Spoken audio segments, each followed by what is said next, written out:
Hello అండి, welcome to Pragna's kitchen. ఈరోజు వంకాయ ఫ్రైని చాలా టేస్టీగా ఎలా ప్రిపేర్ చేసుకోవాలో చూసేద్దాం.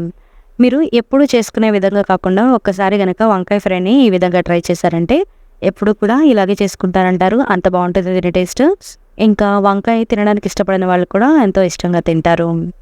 సో ఈ వీడియోని స్కిప్ చేయకుండా చివరి వరకు చూడండి. అంతకంటే ముందుగా ఒక్క లైక్ చేశారంటే కనుక నాకు ఎంతో సపోర్ట్గా ఉంటుంది.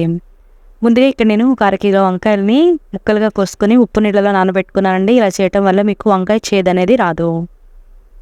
ఇప్పుడు స్టవ్ మీద ప్యాన్ పెట్టుకొని 2 టేబుల్ స్పూన్ల ఆయిల్ వేసుకోవాలి. ఆయిల్ హీట్ అయిన తర్వాత 1/2 టీ స్పూన్ ఆవాలు, 1/2 టీ స్పూన్ పచ్చిశనగపప్పు, 1/2 టీ స్పూన్ చాయ్ మినప్పప్పు, 1/2 టీ స్పూన్ జీలకర్రను కూడా వేసుకొని దీన్ని అంతటినీ కూడా ఒకసారి బాగా కలుపుకోవాలి.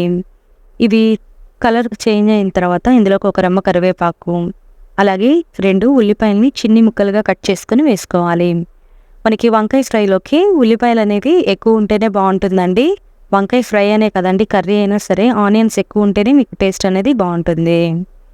ఇది మరీ ఎక్కువగా ఫ్రై చేసుకోవాల్సిన లేదండి, ఈ విధంగా వేగితే సరిపోతుంది. ఎందుకంటే వంకాయతో కూడా కలిపి మళ్ళీ ఫ్రై అవుతుంది కాబట్టి ఈ విధంగా వేగితే సరిపోతుంది. ఇప్పుడు ఉప్పు నీళ్ళలో పెట్టుకున్న వంకాయ ముక్కలన్నిటిని కూడా ఇందులోకి వేసుకొని మంటని హై ఫ్లేమ్లో పెట్టుకుని దీన్ని కలుపుకుంటూ ఉండాలండి. వంకాయ ఫ్రై చేసుకునేటప్పుడు ఎప్పుడు కూడా మంటని హై ఫ్లేమ్లో పెట్టుకుని ఇలా వేపుకుంటేనే సరిపోతుంది. మూత పెట్టి మగ్గబెట్టారంటే కనుక మీకు టేస్ట్ అనేది అంత బాగోదండి. కాబట్టి ఇలాగా మంట హైలో పెట్టి వేపుకుంటుంటేనే టేస్ట్ అనేది చాలా బాగుంటుంది అనమాట. అలాగే చాలా త్వరగా కూడా మగ్గిపోతుంది వంకాయ అనేది.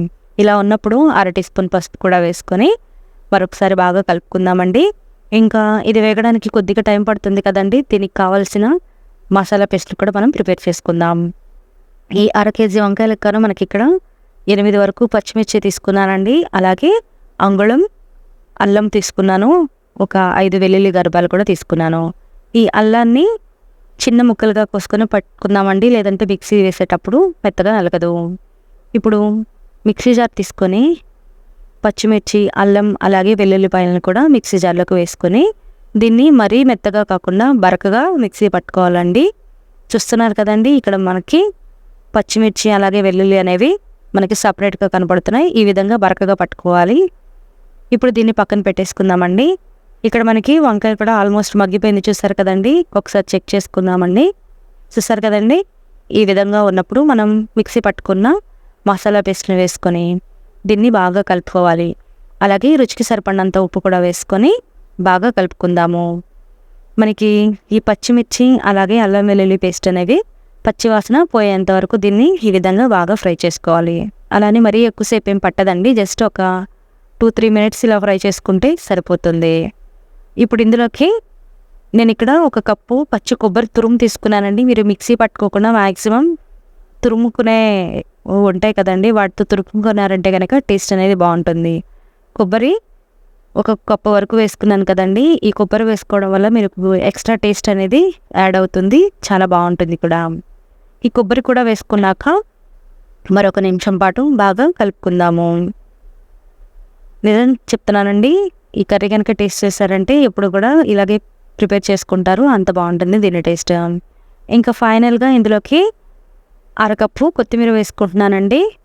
దీన్ని కూడా ఒకసారి కలుపుకున్నారంటే కనుక మనకి ఈ ఫ్రై రెడీ అయిపోయినట్లే. వేడి వేడి అన్నంలోకి ఈ వంకాయ ఫ్రైని కనుక సర్వ్ చేసుకున్నారంటే టేస్ట్ అనేది చాలా బాగుంటుందండి. మరి చూసారు కదండి, ఈ రెసిపీ కనుక మీకు నచ్చినట్లయితే ప్లీజ్ నా ఛానల్ని సబ్స్క్రైబ్ చేసుకొని పక్కనే ఉన్న బెల్ ఐకాన్ని క్లిక్ చేసేయండి. అలాగే ఒక్క లైక్ చేసి షేర్ చేయండి.